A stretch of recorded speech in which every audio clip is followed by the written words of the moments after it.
పేరు ఏకాంబరం.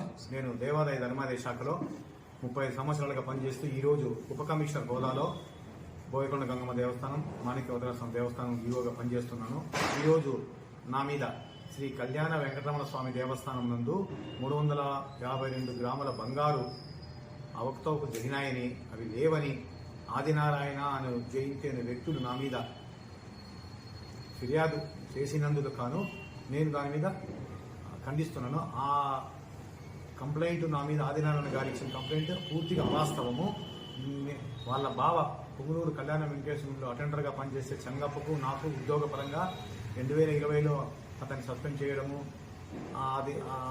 ఆ కేసు నేపథ్యంలో నన్ను ఇబ్బంది పెట్టాలనే ఉద్దేశంతో కక్షపూరితంగా, మోసపూరితంగా ఫ్యాబ్రికేటెడ్ రసీదు క్రియేట్ చేసి ఆ సంతకం నాది కాదు, స్పాన్సర్ సీల్ వేశారు, నాది కాదు అది.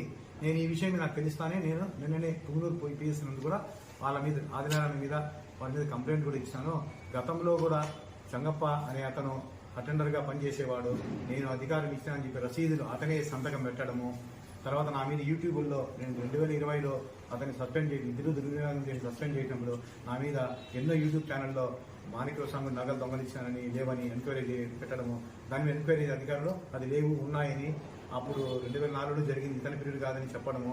తర్వాత ఎన్నో నా మీద ఫ్యాబ్రికేటెడ్ యూట్యూబ్ ఛానల్ నా మీద వాట్సాప్ ద్వారా అధికారులు పంపించి నన్ను ఇబ్బంది చేసినారు.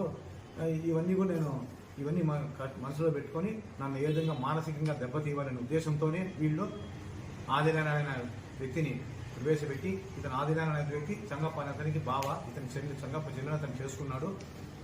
అతను నా మీద ఈరోజు అసత్య ప్రచారం చేస్తున్నాడు. నేను ఇంక త్వరలో మళ్ళా దేవాదాయ శాఖ నిబంధనల ప్రకారము అతని మీద చట్టరీగా చర్య తీసుకుంటాను కూడా తమని చెప్తున్నాను.